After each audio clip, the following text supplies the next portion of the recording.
চট্টগ্রাম পুরো চট্টগ্রাম অঞ্চলে বা চট্টগ্রাম জেলার আমার যে এলাকাটা এখানকার আইন শৃঙ্খলা পরিস্থিতি নিয়ন্ত্রণ, শান্তি শৃঙ্খলা বজায় রাখা এবং যানবাহন নিরাপত্তা বিধানের জন্য যা যা করণীয় আমরা সেটা করব।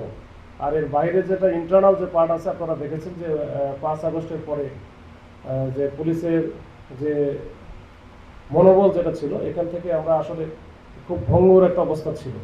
এই ভঙ্গুর অবস্থা থেকে আমাদের একেবারে সর্বোচ্চ পর্যায় থেকে শুরু করে মানে আমাদের একেবারে পুলিশ সেক্টর থেকে শুরু করে আমাদের যে যে ইউনিটগুলো কাজ করতেছে সব স্যারেরা চেষ্টা করেছে যে একটা স্টেবল একটা অবস্থায় যেন যাই আমরা।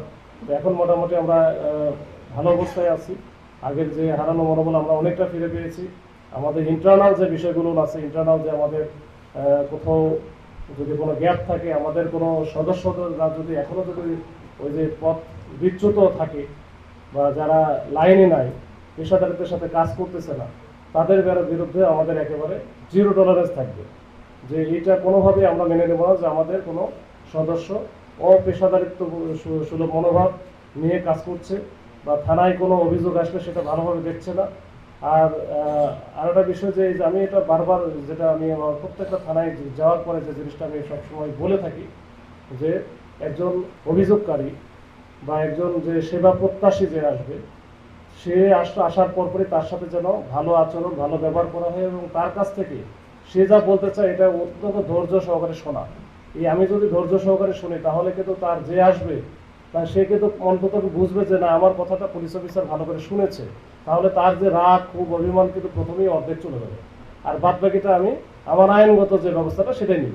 আর আমরা যেটা চট্টগ্রামে আমি যেটা করতে চাই যে একটা জনবান্ধব মানবিক পুলিশ, এটা আমি একটু করতে চাই। এটা আমার ফার্স্ট টার্গেট যে সবাই যেন নতুনকে ব্যবহার আচরণ এটা যেন হচ্ছে সবাই সেবা প্রত্যাশী যারা আছে যারা বিক্ষুব্ধ যারা বা যারা অভিযোগকারী, তারা যেন এই ভালো সেবাটা পায়, ভালো আচরণ পায়।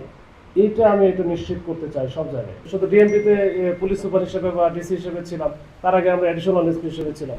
তো যেখানেই ছিলাম সেখানেই কিন্তু আমি এই গণমাধ্যম কর্মীদের সাথে আমার যে কি সম্পর্ক ছিল এটা আপনারা হয়তো আমার প্রিভিয়াস যে স্টেশনের কথা বললাম একটু খবর নিয়ে, সে যেখানে সে ঝিনাইদহে বলেন বা ওই যে পাবনাতে বলেন বা কুড়িগ্রামে বলেন, যেসব জায়গায় আমি চাকরি করেছি আর কি। তো ওনাদের সাথে আমার এমনিতে কেমনি যেন আমার সবচাইতে মানে আমার পৃথিবীর মধ্যে আমার বাবা মার পরে গণমাধ্যম কর্মীদের আপন মনে হয়। এটাই হচ্ছে আমার ফিলিংস, অন্য কিছু না।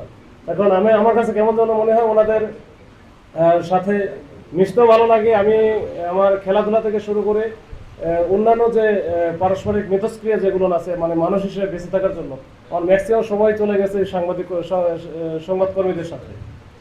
এইটার জন্য একটু ফিল করি যে কোনো কিছু হলে যেখানে যাই সেখানে যেন ওই গণমাধ্যম কর্মীদের সাথে প্রথম দেখাটা হয়।